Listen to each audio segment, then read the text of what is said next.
Assalamualaikum warahmatullahi wabarakatuh. Perkenalkan, kami dari kelompok 1 yang akan membahas mengenai mekanisme pasar. Kami beranggotakan 7 orang, yaitu Rasnawati, Sahara Nur Sakinah, Nur Ramadhani, Nur Aini L, Nurul Fatihah, Nur Cahya, dan Nur Fitrah. Pertama-tama kita perlu ketahui apa itu mekanisme pasar. Jadi, mekanisme pasar adalah proses interaksi antara penawaran dan permintaan barang atau jasa dalam suatu pasar yang menentukan harga dan jumlah barang yang diperjualbelikan. Permintaan dalam mekanisme pasar. Permintaan adalah keseluruhan jumlah barang atau jasa yang ingin dibeli oleh konsumen pada berbagai tingkatan harga selama periode waktu tertentu. Sehingga jika kita berbicara tentang terkait permintaan, kata kuncinya adalah konsumen. Adapun faktor-faktor yang mempengaruhi permintaan, yang pertama ada harga barang itu sendiri. Ketika kita sebagai seorang konsumen ingin membeli suatu barang, pasti akan memperhatikan harga terkait dengan barang tersebut. Hukum permintaan menyatakan bahwa semakin tinggi harga suatu barang, maka jumlah barang yang diminta akan berkurang, dan begitupun sebaliknya. Selanjutnya ada barang pengganti atau barang lain. Selanjutnya ada pendapatan konsumen. Jika pendapatan meningkat, permintaan terhadap barang normal cenderung meningkat. Untuk barang inferior justru bisa menurun. Selanjutnya ada selera atau preferensi konsumen. Perubahan tren atau selera bisa meningkatkan atau menurunkan permintaan terhadap suatu barang. Selanjutnya ada harga barang substitusi dan komplementer. Harga barang substitusi, jika harga barang pengganti naik, permintaan terhadap barang utama bisa turun. Sedangkan barang komplementer, jika harga barang perlengkapan naik, permintaan barang utama bisa turun. Selanjutnya ada ekspektasi harga di masa depan. Jika konsumen memperkirakan harga akan naik di masa depan, mereka cenderung membeli sekarang sehingga permintaan naik. Selanjutnya adalah jumlah penduduk atau populasi. Meningkatnya jumlah penduduk biasanya meningkatkan permintaan agregat suatu barang. Penawaran dalam mekanisme pasar adalah jumlah barang atau jasa yang tersedia dan mampu ditawarkan oleh penjual pada tingkat harga dan waktu tertentu. Dalam mekanisme pasar, penawaran sangat dipengaruhi oleh harga.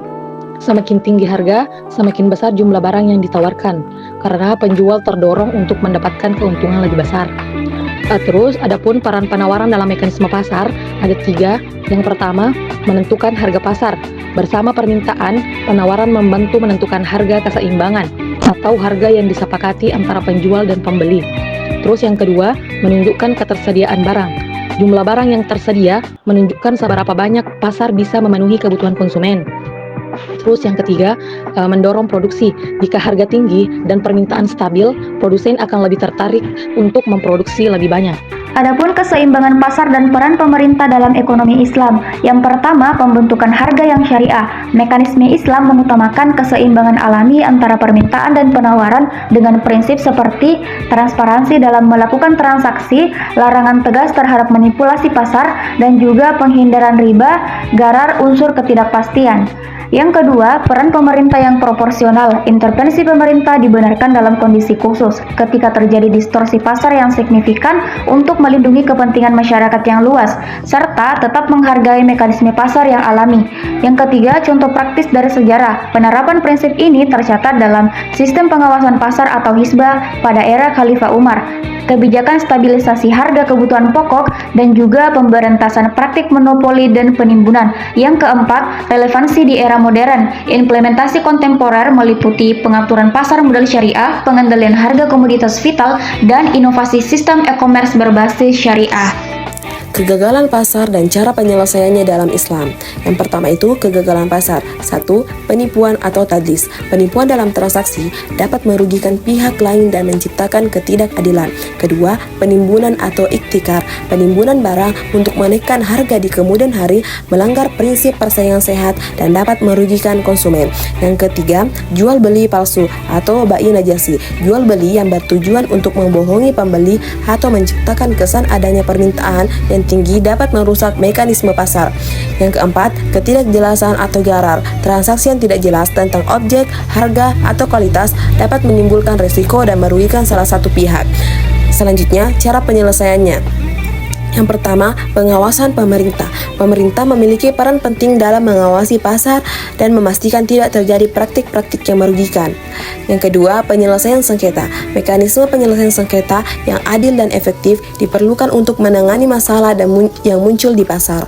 Yang ketiga, zakat dan sedekah. Zakat dan sedekah dapat membantu mengurangi ketimpangan pendapatan dan meningkatkan kesejahteraan sosial. Keadilan distribusi dalam mekanisme pasar ada dua, yaitu yang pertama, keadilan distribusi berkaitan dengan distribusi barang dan jasa yang adil dan merata di antara anggota masyarakat. Yang kedua, mekanisme pasar tidak selalu menjamin keadilan distribusi karena adanya ketimpangan ekonomi dan akses yang tidak sama. Cara kerja mekanisme pasar: 1. Penawaran dan permintaan menentukan harga pasar. 2. Harga pasar mempengaruhi kuantitas barang dan jasa yang ditawarkan dan yang diminta. 3. Mekanisme pasar mengalokasikan sumber daya secara efisien. Solusi meningkatkan keadilan distribusi dalam mekanisme pasar yaitu: 1. Pemerintah dapat melakukan kebijakan fiskal dan moneter untuk mengurangi ketimpangan ekonomi. Kedua, program-program sosial dapat membantu meningkatkan akses ke barang dan jasa bagi masyarakat yang kurang mampu.